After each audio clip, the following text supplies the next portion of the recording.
Good morning, and thanks for joining us. Today, Dr. Walensky will provide an update on Omicron and the state of the pandemic, and Dr. Fauci will discuss the latest research on development of pan-coronavirus vaccines. First, I'll provide a brief operational update. We have more tools widely available for the American people than ever before.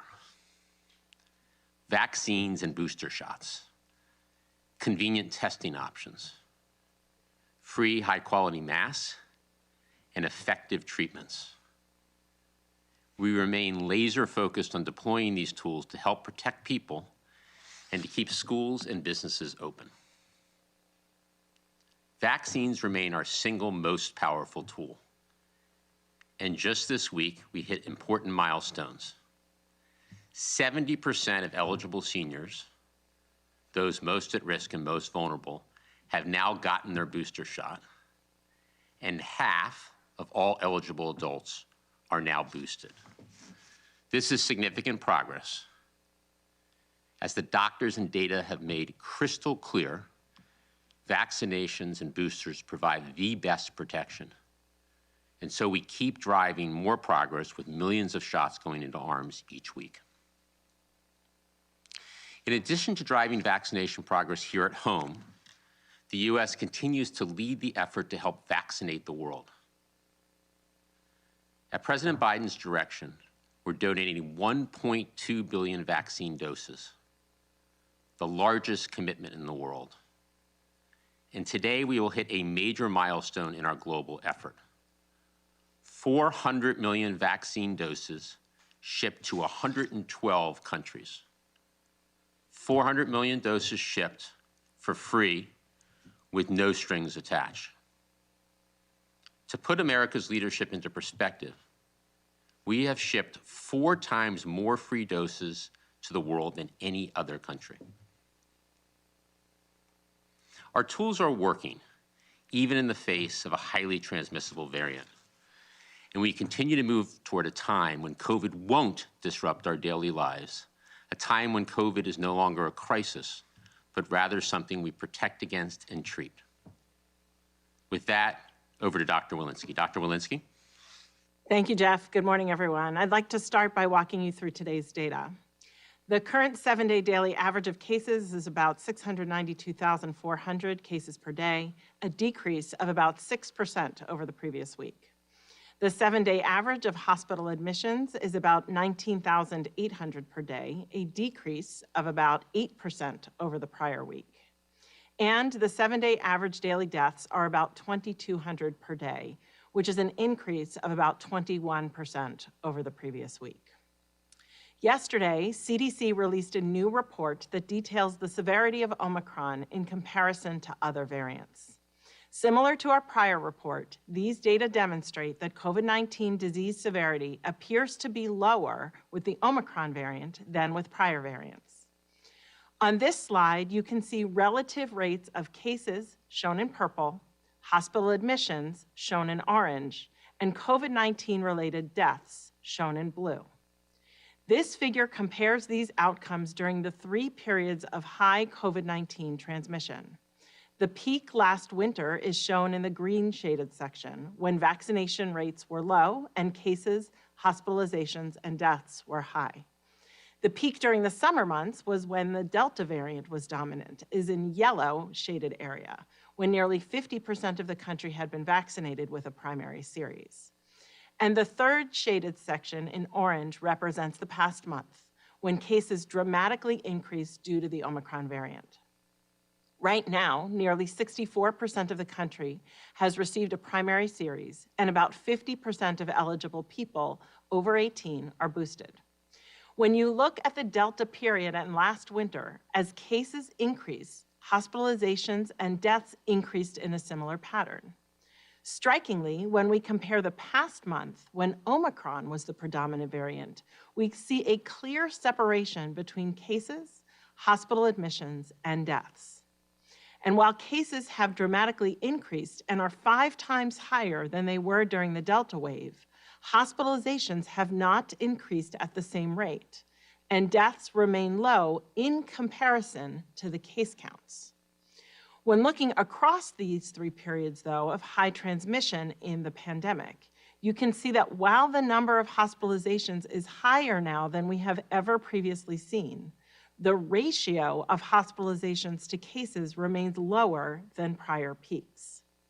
When we look at other disease severity indicators measured among people who are hospitalized with COVID-19, such as hospital length of stay, ICU admissions, and deaths, these indicators are lower with Omicron than during previous periods of high transmission. And this is likely attributable to 2 key factors.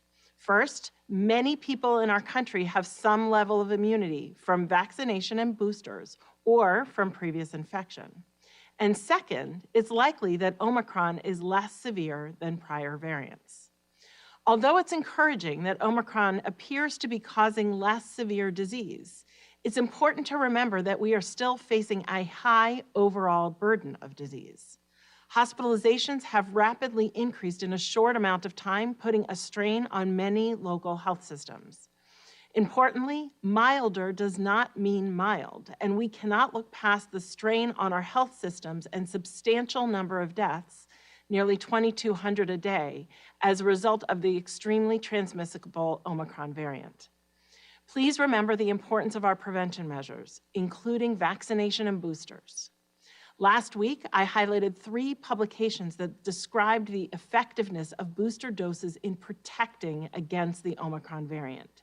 It is of critical importance that people remain up to date on CDC's recommended COVID-19 vaccinations.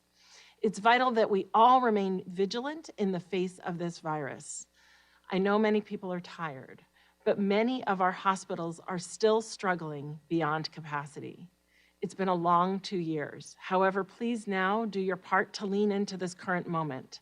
Now is the time to do what we know works: wear a mask, get vaccinated, and get boosted. Thank you. I'll now turn it over to Dr. Fauci. Thank you very much, Dr. Walensky. I'd like to spend the next few minutes talking about our plans for the future and our current activities on the development of a universal coronavirus vaccine. First slide, please. A little bit over a month ago, my NIH colleagues and I wrote a perspective in the New England Journal of Medicine talking about the urgent need of a universal coronavirus vaccine. The reason we did this perspective was to bring to the attention of the public, next slide, the fact that in reality, over the past 20 years, since 2002, we've had 3 coronavirus major disease outbreaks: SARS, MERS, and COVID-19, which we are currently experiencing. However, since September of 2020, there have been 5 SARS-CoV-2 variants of concern: Alpha, Beta, Gamma, Delta, and now the current Omicron. And so obviously, innovative approaches are needed to induce broad and durable protection against coronaviruses that are known and some that are even at this point unknown. Hence, the terminology pan-coronavirus vaccine. But I want to explain why this is somewhat of a complicated issue. Next slide. This is what we call a phylogenetic tree of the coronaviruses. If you look in the center of the circle, that's the original source. And like a tree, it has many, many branches. And as you can see, there are many different types of coronaviruses. Those that have affected humans are in red font. If you look at the alpha coronaviruses, the 2 there with yellow, were really part of the 4 common cold coronaviruses that we each get challenged and infected with, usually in the winter months. But if you look among the beta coronaviruses, you see the 3 that have caused pandemic threats and reality. Next slide.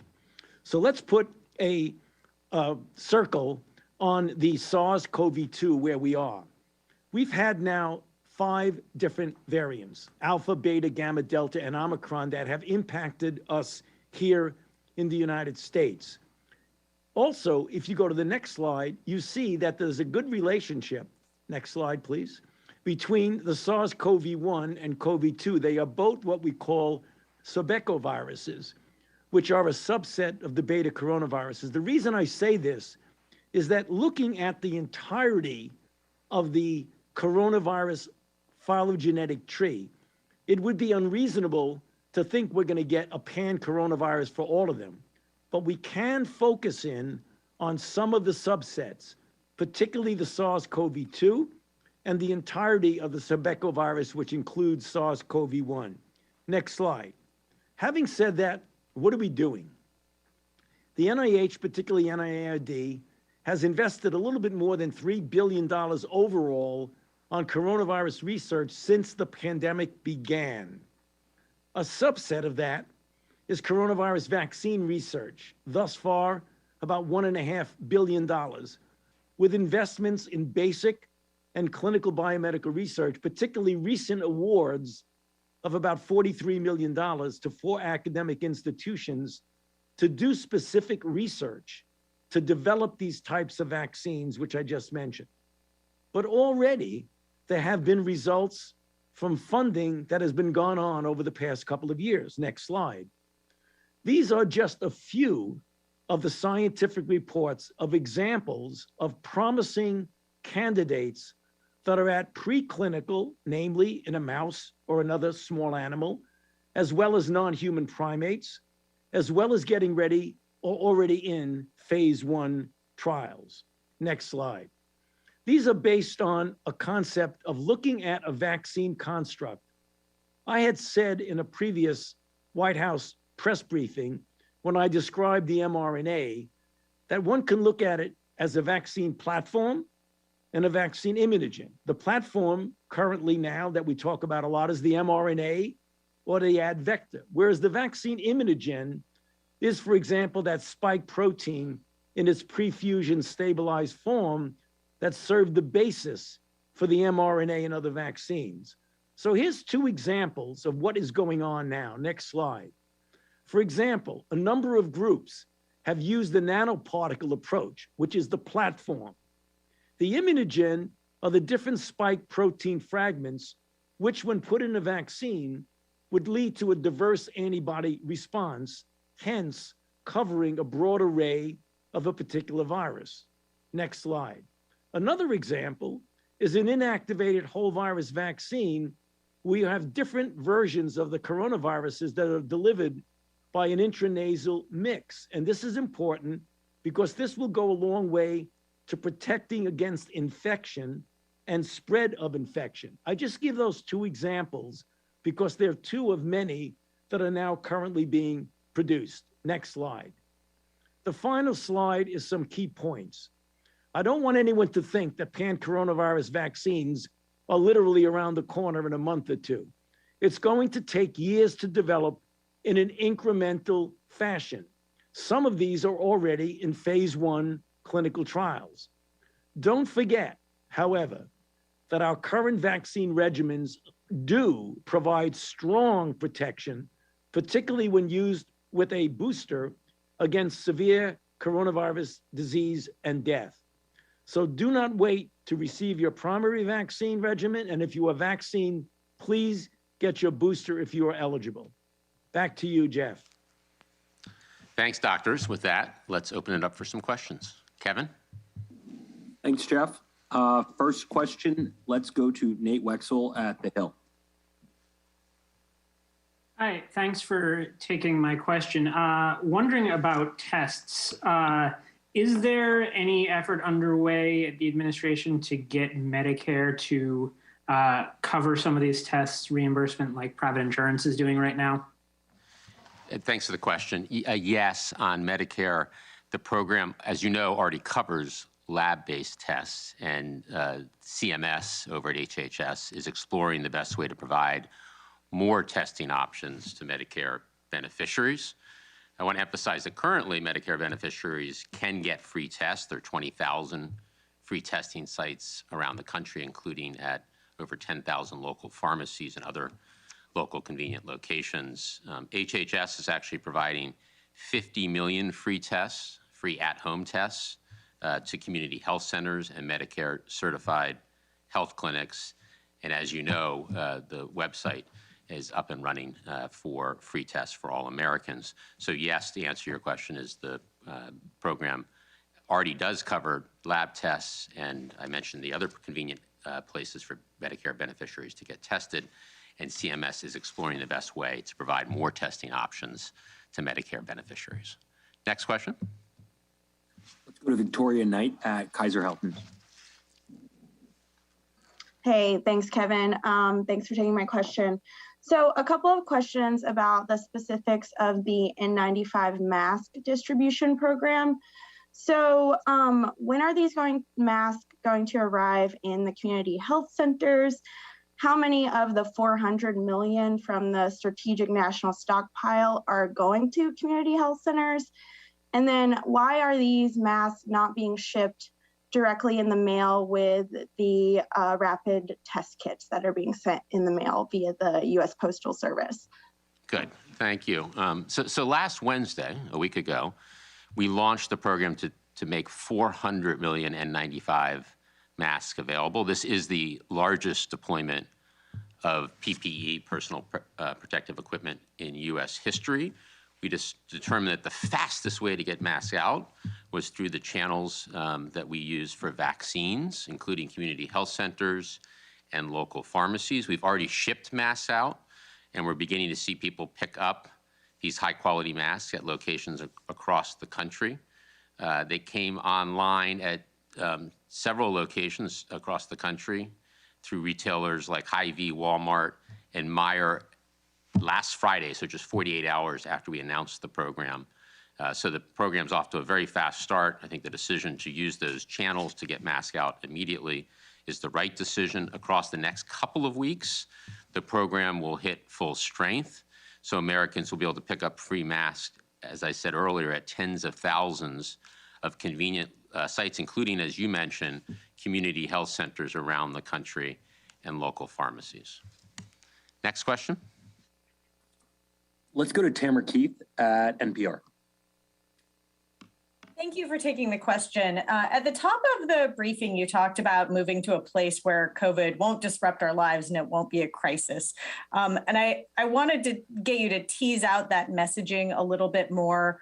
What does that look like? How do we get there? And relatedly, what's the status of delivery of the antiviral pills from Pfizer?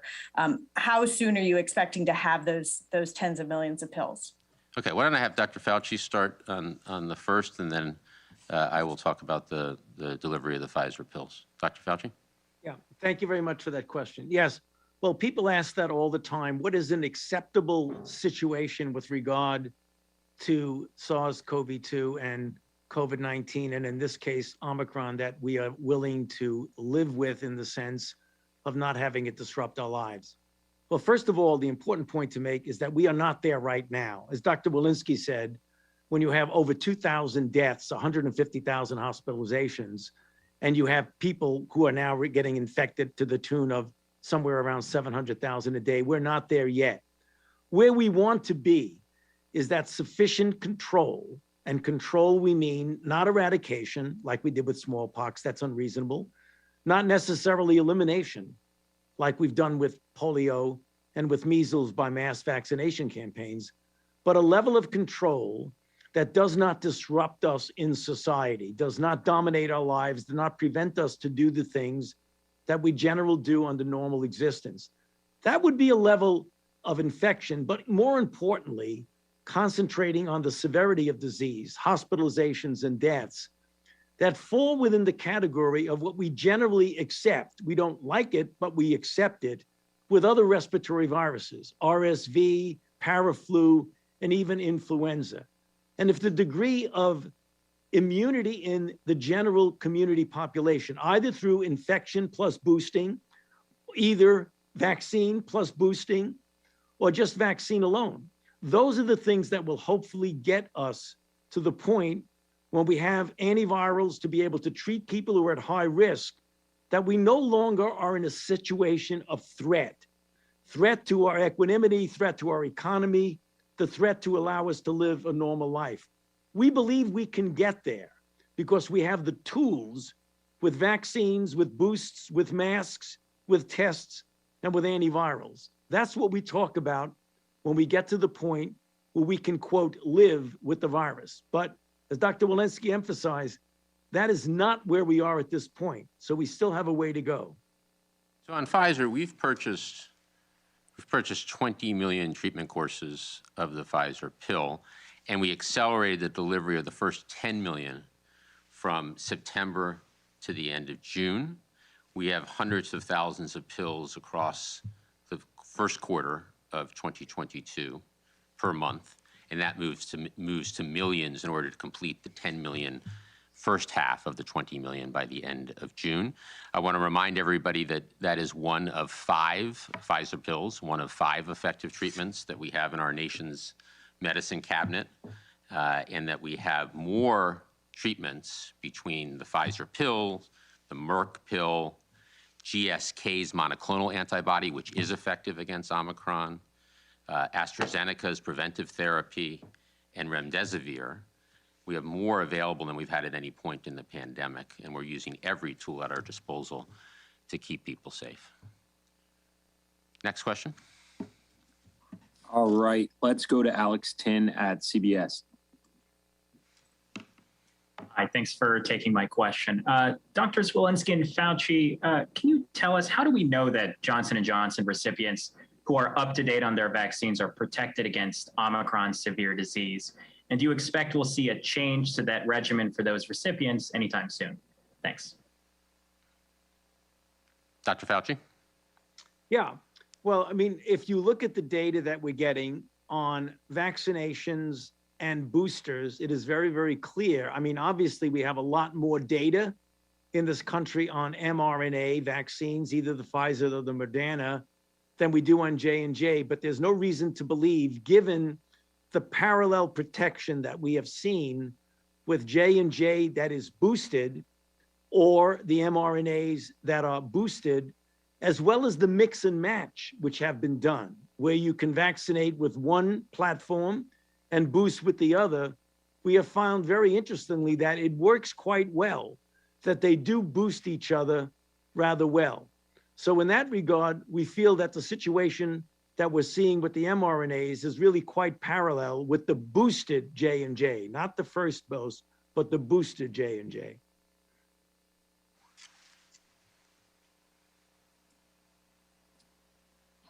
All right, next, let's go to Cheyenne Haslett at ABC. Thanks, guys. For Dr. Fauci, I had a question for you. If you could talk a little bit about this next age group waiting for vaccines, kids 4 and younger, any updates on when we will hear from Pfizer on data? I think you talked about that coming in the next month or so. And if you could clarify if this will be for a 2-dose or a 3-dose vaccine, which is expected to be sufficient. And then on Paxlovid, do you think the rollout to patients is going well, or are there things the government could be doing to make it easier to obtain? Well, I'll answer the first question and then turf to Jeff to answer the second question. With regard to the clinical trials that are being done in children from 6 months to 24 months and from 24 months through 4 years, as you probably know, the original data that was done was determine if the doses that were given to those children reached what we call non-inferiority with a more adult or adolescent population. And the original data that was put forth, it looked like the dose and the regimen for the children who were 6 months to 24 months worked well, but it turned out that the other dose, namely the other group from 24 months to 4 years, did not yet reach the level of non-inferiority. So the studies are continued. It looks like it will be a 3-dose regimen.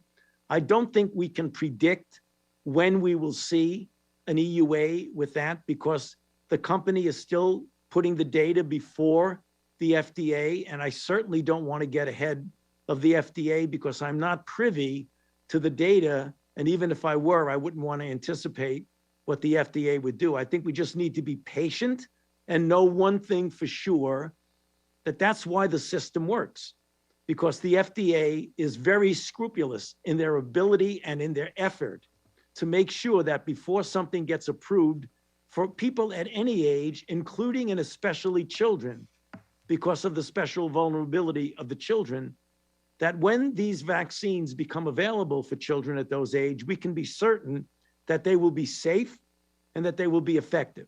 Bottom line, I can't give you a timetable on that. We'll just have to wait and see. So on the pills distribution, first of all, the FDA and NIH have provided guidelines on which patients should be eligible first for those pills. And then 85% of the pills have been distributed to the states, the same way we distribute vaccines, for them to then put the pills in the most important places within their states at local hospitals and health systems and other caregivers. And 15% is going directly to community health centers around the country, so that we're making sure that we're reaching those who are harder to reach in more vulnerable locations, and that our response is fair and equitable. I think it's important to note that as soon as we get monoclonal treatments or pills, we distribute them out to the states so that they can get to patients as quickly as possible. Next question. Let's go to Josh Wingrove at Bloomberg. Hi there. Thank you very much. Jeff, you said last week you might have an update this week on how many orders have been placed for those tests. I'm wondering if you perhaps have that. And for Drs. Fauci and Walensky, I was hoping twofold. Number one, do you know why we're seeing the cases fall as much as we are, as quickly as we are, particularly in these big urban settings? Is it that we assume everyone was, or many people were more or less exposed and it's running out of people to expose to, or did people just clamp down on their behavior? And forgive me for adding on, last night, Tucker Carlson's show advised viewers to stop using mRNA shots entirely, and I wondered if you wanted to respond to that. That show, of course, has a pretty significant viewership, and that's a message that was sent out last night. Thank you. Okay, Josh, I think that was 3 questions. Let me go first. And as we said last week, we will have an initial report on orders by the end of this week, so that will be coming. We've seen strong demand, and the website has worked very well, taking in orders quickly and efficiently. Importantly, already tens of millions of tests have gone out the door and are arriving, and many have arrived at people's mailboxes and doors. So we look forward to getting more and more Americans free tests directly at their doorstep in the days and weeks ahead. Dr. Walensky, do you want to take the second question on the steepness of the decline? And then Dr. Fauci, if you want to make any comments on mRNA vaccines. Happy to. Thanks, Josh. So, the shape of the increase, the slope of the increase, and the steepness of decline is what has been mirrored in other countries as well. South Africa and UK have seen similar trends. I think it's a combination of what you commented on. First, that people are behaving differently in the context of Omicron. Many are, masking up. Many are doing more distancing than they had before while we're in the middle of this surge. I also think that there's a large component of people who are vaccinated, people who are getting boosted, and some who have been previously infected now, many who have been previously infected now, either with Omicron itself or with prior variants where they have some enduring protection. Maybe if I could just comment on the mRNA vaccine and just say last week CDC put out data that demonstrated that if you are boosted, you are 68 times less likely to die than if you are unvaccinated. Our hospitals are full of people who have not been vaccinated, and I would encourage people to go get vaccinated. I'll see if Dr. Fauci has anything to add. Yeah, I think the data speaks for themselves. We make recommendations based on the scientific data and the observations, particularly those that Dr. Walensky has just mentioned. The overwhelming proportion of people in this country who are vaccinated have gotten mRNA vaccinations, either the Moderna or the Pfizer.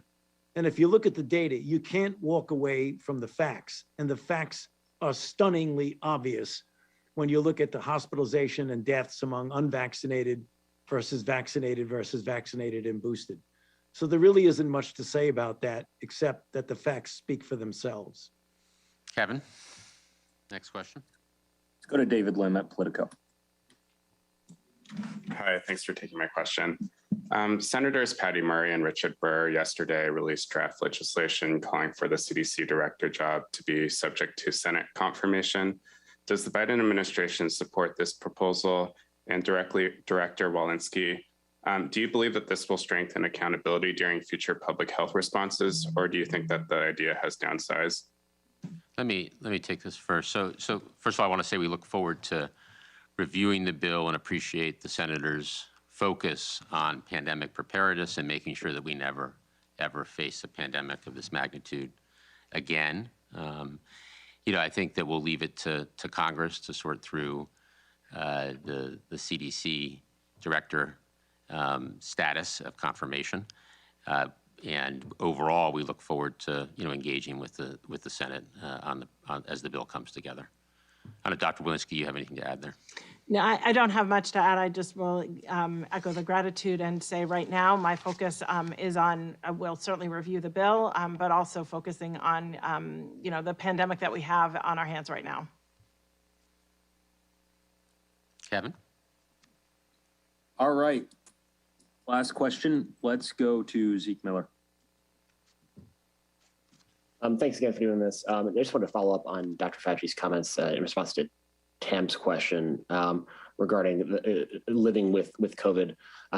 Is it your sense, doctors, that this is the last disruptive surge of COVID-19, given all of the tools, vaccines, boosters, antibodies, and the like? Is there a light at the end of the tunnel that you see now?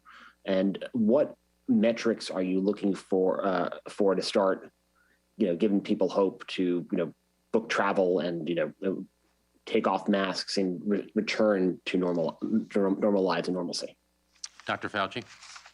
Yeah, well, Zeke, we tend to explain it in the terms of a best case scenario and a worst case scenario. We all are hoping for, and I believe we likely would get more towards a best than a worst case scenario, but we don't know. You've got to be prepared for the worst, but anticipate and look at the data as it's evolving and what the best case scenario. And it really relates, just to very briefly reiterate what I said before, where if you get enough protection from either infection plus boost or infection plus boost again, or vaccination with boosting, hopefully, because we know how important boosting is, that you will get a level of protection in the community that even if you get another variant, that you will not see a surge associated with that variant, but you'll have enough background immunity to protect against it. The level that we want to so-called accept living with it is what I mentioned in answer to a previous question. We want to make it low enough so that it doesn't disrupt our capability to function in society in a relatively normal way. We do that with other respiratory viruses. We know that we get RSV, particularly against vulnerable, the elderly and children. We get para-influenza. We get influenza.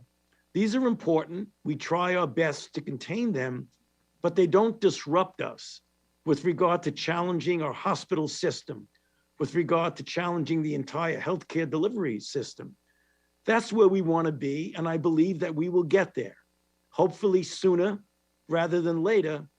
But as I say that, I say we still will always be prepared for the possibility that there may be a variant that will make that timetable turn around. And so that's the reason why we're doing all of the things that we're doing, including my presentation a little bit ago about a pan-coronavirus vaccine. Thank you. Yeah, I would just add to what Dr. Fauci said, it's stark contrast to where we were a year ago. We now have the tools to protect ourselves, our communities, our schools, and our businesses, the vaccines, the boosters, the tests, the masks, the treatment.